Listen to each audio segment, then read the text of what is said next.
ഞാൻ ചോദിക്കട്ടെ, എത്രയോ കർഷകരും പാവപ്പെട്ട തൊഴിലാളികളും ഓട്ടോറിക്ഷക്കാരനും ഉൾപ്പെടെയാണ് കാട്ടാനയുടെയും കാട്ടുമൃഗങ്ങളുടെയും ശല്യം കൊണ്ട് മരിച്ചു വീണിരിക്കുന്നത്? എത്ര പേർ മരിച്ചു ഇവിടെ? ഈ വന്യമൃഗങ്ങൾ നമ്മുടെ നാട്ടിലേക്ക് ഇറങ്ങാതിരിക്കാൻ സൗരോർജ്ജ ബലി പിടിപ്പിച്ചതാണ് ഞാൻ. അത് മുഴുവൻ പറിച്ചു കളഞ്ഞു, കോടികൾ നഷ്ടപ്പെടുത്തി. ഇപ്പോൾ കാട്ടുമൃഗങ്ങളെ തട്ടി നടക്കാൻ മേല. ഞാൻ ഒളിച്ചു വെക്കുന്നില്ല, ഇത് സമ്മതിച്ചു കൊടുക്കാൻ പറ്റുമോ? നിയമസഭ ഞാൻ പറഞ്ഞു കാട്ടുപന്നി ഏതെങ്കിലും വെടിവെച്ച് കളയാൻ പറഞ്ഞു.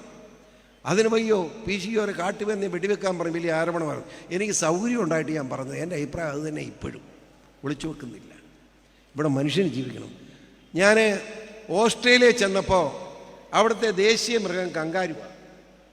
ആ കങ്കാരുവിൻ്റെ ഇറച്ചി കിട്ടാത്ത കട ഒരെണ്ണം പോലും ഓസ്ട്രേലിയയിലില്ല. ദേശീയ മൃഗമാണ്.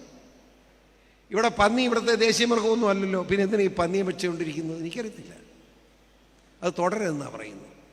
ഫോറസ്റ്റ് ഡിപ്പാർട്ട്മെൻറ്റും ഇവിടുത്തെ ഉദ്യോഗസ്ഥന്മാർ നടന്ന ഈ കള്ളക്കളി നമുക്ക് സമ്മതിക്കാൻ പറ്റില്ല. ശക്തമായി നമുക്ക് കാർഷിക മേഖലയിലെ മുഴുവൻ കാട്ടുമൃഗങ്ങളെ സംരക്ഷിക്കാൻ കഴിയുന്ന, ജനങ്ങളെ സംരക്ഷിക്കാൻ കഴിയുന്ന സാഹചര്യം ഉണ്ടാക്കണം. ഈ പൂഞ്ഞാർ നിയോജക മണ്ഡലത്തിൽ ദൈവാനുഗ്രഹം കൊണ്ട് നിങ്ങളുടെ ഔദാര്യം കൊണ്ട് ഞാൻ ജയിക്കുമെന്ന് എനിക്ക് ബോധ്യമുണ്ട്. ഒരു സംശയമില്ല. ഞാൻ ജയിച്ച ഒരു വർഷത്തിനകം മുഴുവൻ കാട്ടുമൃഗങ്ങളെ നമ്മുടെ നാട്ടിൽ നിന്ന് അടിച്ചോടിക്കാനുള്ള നടപടി ഉണ്ടാക്കും. ഒരു സംശയം വേണ്ട. വിട്ടുവീഴ്ച ഉണ്ടാവില്ല. അതിനൊന്നും വിട്ടുവീഴ്ച ഉണ്ടാവില്ല.